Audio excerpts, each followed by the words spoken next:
আসসালামু আলাইকুম, শুভেচ্ছা ও আমন্ত্রণ চ্যানেল আই সংবাদে আপনাদের সাথে আছে আমি নবনীতা। বিস্তারিত সংবাদে শুরুতেই জানিয়ে দিচ্ছি সুপার ফ্রেশ ফর্টিফাইড সয়াবিন তেল সংবাদ শিরোনাম।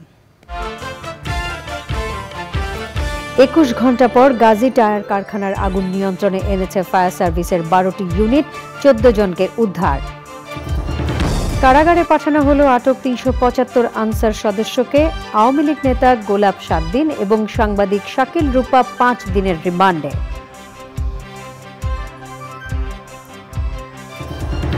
এবং পঞ্চম দিনের মতো শিক্ষার্থীদের ত্রাণ সংগ্রহ কর্মসূচিতে মানুষের ব্যাপক সাড়া, সর্বস্তরের অংশগ্রহণ।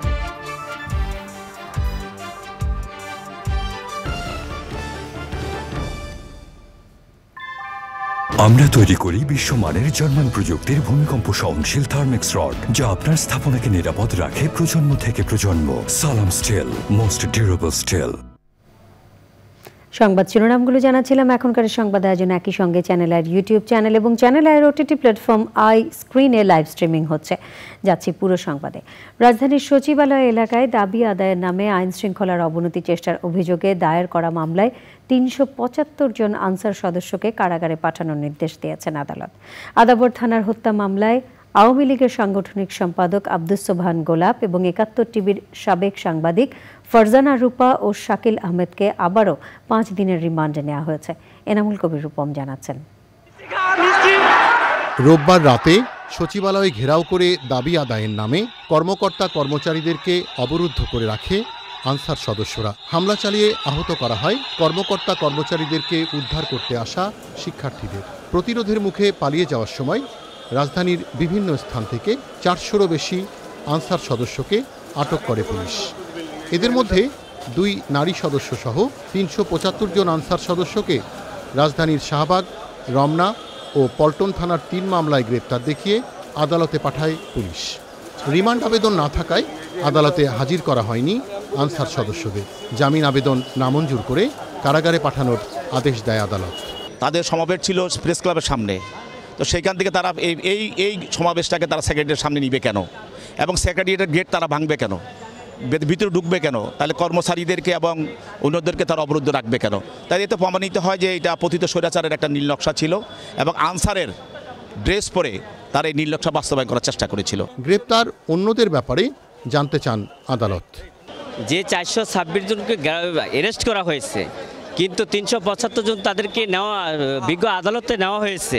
তো বিজ্ঞ আদালত প্রসিকিউশনের কাছে জানতে চেয়েছিল যে বাকি আসামিগুলি কোথায়। প্রসিকিউশন বলেছে তাদের ব্যাপারে যেগুলো আছে আমরা অতি শীঘ্রই তাদেরকে বিজ্ঞ আদালতে প্রেরণ করা হবে। এবার আইন শৃঙ্খলা বাহিনীর সরকারি কাজে বাধা দেওয়ার অভিযোগে গ্রেপ্তার হয়ে আইনের আওতায় এলেন আইন শৃঙ্খলা বাহিনীর সদস্যরাই। শুধু তাই নয়, তাদের বিরুদ্ধে বেআইনি সমাবেশ ঘটানো, হত্যা চেষ্টা এবং হামলা করে আহত করার মতো ফৌজদারি অপরাধের অভিযোগ তাদের বিরুদ্ধে। পরে মেট্রোপলিটন ম্যাজিস্ট্রেট আদালতে হাজির করা হয় আওয়ামী লীগের সাংগঠনিক সম্পাদক আব্দুস সোবহান গোলাপকে। আদাবর থানার হত্যা মামলায় রিমান্ডে চেয়ে পুলিশের আবেদন মঞ্জুর করেন আদালত। একই মামলায় সাংবাদিক শাকিল আহমেদ ও ফারজানা রূপাকে আদালতে হাজির করে রিমান্ডে চাইলে ৫ দিনের রিমান্ড মঞ্জুর করেন আদালত।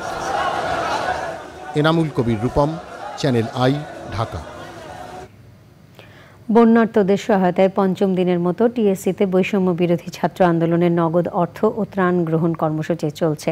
শিশু, বৃদ্ধ, নারী, পুরুষ, ছাত্র, কর্মজীবী সহ সব স্তরের মানুষ এই গণত্রাণ কার্যক্রমে অংশ নিচ্ছেন। ত্রাণ সংগ্রহের পাশাপাশি কাঁধে কাঁধ মিলিয়ে সবাই ত্রাণপূর্ণ প্যাকেটজাত করতে দিচ্ছে স্বেচ্ছাশ্রম।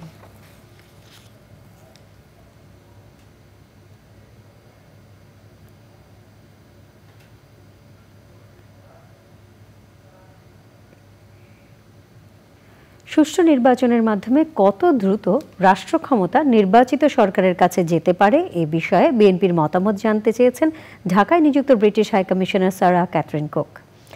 বিকেলে রাজধানীর গুলশানে চেয়ারপারসনের রাজনৈতিক কার্যালয়ে বিএনপি মহাসচিব মির্জা ফখরুল ইসলাম আলমগীরের সাথে সাক্ষাৎ করেন ব্রিটিশ হাইকমিশনার।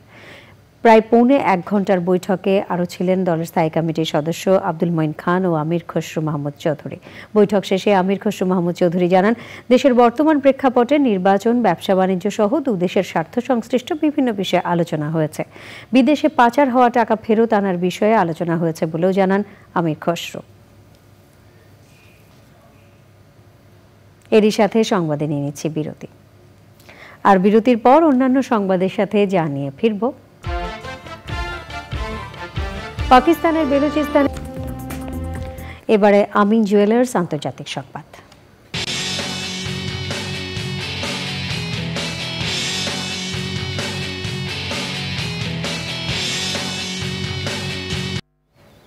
পাকিস্তানের বেলুচিস্তানে বিচ্ছিন্নতাবাদীদের হামলায় নিহতের সংখ্যা বেড়ে 39 জনে দাঁড়িয়েছে। পুলিশ স্টেশন, রেলপথ ও গাড়িতে আলাদা আলাদা হামলায় এসব প্রাণহানি ঘটে।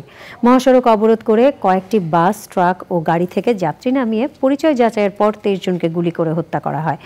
মুসাখাইল জেলায় রোববার রাতভর এসব হত্যাকাণ্ড চালানো হয়েছে। নিহত বাস যাত্রীর সবাই পাঞ্জাবের বাসিন্দা। পরিচয়পত্র যাচাই করে তাদের পরিচয় নিশ্চিত করে বিচ্ছিন্নতাবাদীরা। ঘটনাস্থল থেকে পালাবার আগে অন্তত 10টি যানবাহন পুড়িয়ে দেয় হামলাকারীরা। এসব হামলার দায় স্বীকার করেছে the Baloch liberation army BLA। হামলার পর 12 সন্ত্রাসীর বিরুদ্ধে ব্যবস্থা নিয়েছে পাকিস্তানের পুলিশ। এবারে কৃষি সংবাদ।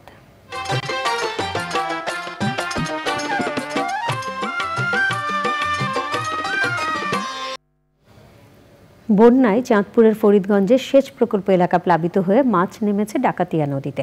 এসব মাছ নদী থেকে ধরছে জেলে সহ সাধারণ মানুষ। দুদিন ধরে জাল ও ট্যাঁটা দিয়ে চলছে দেশীয় প্রজাতির মাছ ধরার এই উৎসব। ধরা পড়া এসব মাছ কম মূল্যে বিক্রি করা হচ্ছে।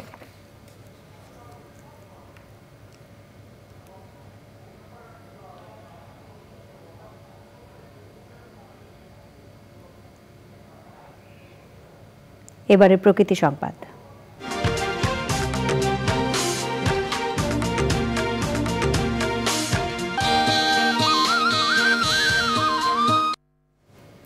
জলবায়ু পরিবর্তনের বিরূপ প্রভাবে স্বাভাবিকের চেয়ে সাগরের পানির উচ্চতা বেড়েছে। উচ্চ জোয়ারে ভাঙনের কবলে বিশ্বের দীর্ঘতম সমুদ্র সৈকত কক্সবাজার। এতে হুমকিতে দেশের বড় পর্যটন শিল্প। জিও ব্যাগ ফেলে ভাঙন রোধের চেষ্টা করলেও তা কাজে আসছে না। জাতীয় সম্পদ রক্ষায় প্রয়োজনীয় উদ্যোগের তাগিদ পরিবেশবিদদের।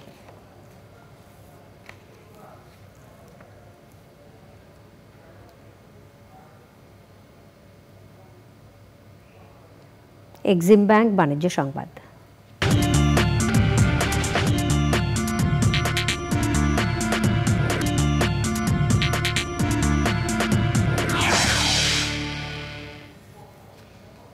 বিশ্ববাজারে কমেছে অপরিশোধিত জ্বালানি তেলের দাম। অপরিশোধিত জ্বালানি তেলের আন্তর্জাতিক বাজার আদর্শ ব্রেন্টের দাম 80 সেন্ট বা 1.03% কমেছে। প্রতি ব্যারেলের মূল্য নেমেছে $76.86।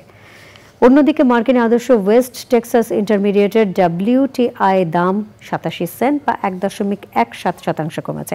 ব্যারেল প্রতি মূল্য নেমেছে $73.50। বিশেষজ্ঞরা বলেছেন, গাজায় যুদ্ধবিরতি চুক্তিতে ইসরায়েল মতামত দিয়েছে। এতে ভূরাজনৈতিক উত্তেজনা কমবে ধারণা করে বিনিয়োগকারীরা জ্বালানি তেলের দাম নির্ধারণ করেছে।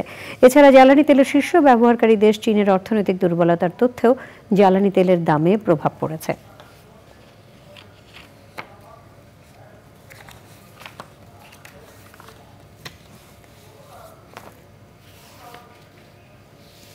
এবার অন্য সংবাদ। নারায়ণগঞ্জের রূপগঞ্জে গাজী টায়ার কারখানার আগুন প্রায় 21 ঘন্টা পর নিয়ন্ত্রণে এনেছে ফায়ার সার্ভিস। রোববার রাতে 14 জনকে উদ্ধার করা হয়েছে। তবে নিখোঁজ স্বজনদের খোঁজে কারখানার সামনে ভিড় করেছেন বহু মানুষ। আগুন লাগার ঘটনা নাশকতা নাকি অন্য কোনো কারণে হয়েছে তা তদন্ত করছে ফায়ার সার্ভিস। শাকের আদনান জানাচ্ছেন। নারায়ণগঞ্জে গাজী টায়ার কারখানায় 6 তলা একটি ভবনের নিচতলায় রোববার রাত 10টার দিকে আগুন লাগে। কারখানায় দাহ্য পদার্থ থাকায় মুহূর্তের মধ্যেই তা ছড়িয়ে পড়ে পুরো ভবনে। অগ্নিকাণ্ডের পর নিখোঁজ স্বজনদের খোঁজে অনেকেই ভিড় করছেন কারখানার সামনে। স্বজন ও স্থানীয়রা বলছেন, কারখানাটিতে একটি পক্ষ এসেছিল মালপত্র লুট করতে, আরেকটি পক্ষ এসেছিল দেখতে, অন্যরা কারখানার শ্রমিক। হ্যাঁ, আমার চাচাতো বোনের ছেলে নিখোঁজ, কাজ করতে আসছিল, হয়তোবা রিক্সা চালায়, তো হয়তোবা কেউ নিয়ে আসছিল। 2-3 বছর ধরে কাজ করে, 2-3 বছর ধরে কাজ করে। আমি কিচ্ছু কইতাম না, আমি কথাই কইতারি না। এটা হলো আগুন লাগানোর পরে মানুষ ভিতরে ঢুকছে, বিভিন্ন মানুষ বিভিন্ন চিন্তাধারা আছে, কেউ প্রতিষ্ঠানকে বাঁচানোর জন্য বা কেউ লুট করার জন্য, যে কোনো ওইতে ভিতরে ঢুকছে। এরপর থেকে আগুন লাগানোর পর থেকে আর কোনো বেরোনোর কোনো স্কোপ ছিল না। নিচতলায় আগুন লাগছে তো আগে, যারা উপরে নাম উঠছে তারা আর বেরোতে পারে নাই। কিছু মানুষ লুটপাট করার জন্য আইছিল, এই জন্য তারপরে উপরে যারা উঠছিল নামতে পারে না, নিচে আগুন লাগাই দিচ্ছে। আগুন যে কে লাগাই সেটা বলতে পারে না কেউ। গাজী টায়ার কারখানায় ভবন ও টিনশেড সহ অন্তত 10টি স্থাপনা রয়েছে। এর মধ্যে গত 5ই আগস্ট কয়েকটিতে আগুন দিয়ে পুড়িয়ে দেয় দুর্বৃত্তরা, আর 3টি ভবন অক্ষত আছে। হামলাটা হয় আর কি, একটা গ্যাঞ্জাম সৃষ্টি করে ওই সময় গেটটা লাগাই দিছিল।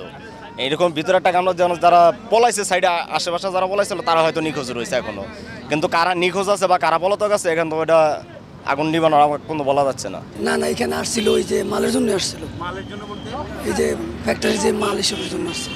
আমার ছোট ভাই, আমরা গ্রামে থাকি এবং আমাদের সাথে গ্রামে ছিল, আজকে 4 দিন হয়েছে ঢাকা আইছে। কেন আইছিল? বোনের বা স্বাধীনতাকে রাজমিস্ত্রির লগে হেল্পারি করতো। এখানে আসলো কেন? এখানে আর 2-3 জনের লগে হেসে হইরে আইছে, বুঝলেন না? সঙ্গ দুষে জীবন নষ্ট। সকাল 10টার দিকে খোঁজ করছি, ফোন গেছে যে আমরা পাইতাছি না। আমার বাড়ি আবার সোনারগাঁ থানা। আমার বড় ভাই হয়। আপন বড় ভাই কি করতেন? এই চাকরি করতো। কালকে দিনে খোঁজ পাওয়া যাচ্ছে না। ফায়ার সার্ভিসের 12টি ইউনিট সোমবার সন্ধ্যায় আগুন নিয়ন্ত্রণে আনে। টায়ার এবং টায়ারের কাঁচামাল, রাবার, প্লাস্টিক এই টাইপের দাহ্য পদার্থ ছিল, যার কারণে আগুনটা চতুর্দিকে এই ফ্যাক্টরির ছড়িয়ে পড়ে। এখন পর্যন্ত আমরা সর্বমোট 14 জনকে উদ্ধার করতে পেরেছি। বাকি যাদের হিসাব তাদেরকে আমরা আগুন নেভানোর পরে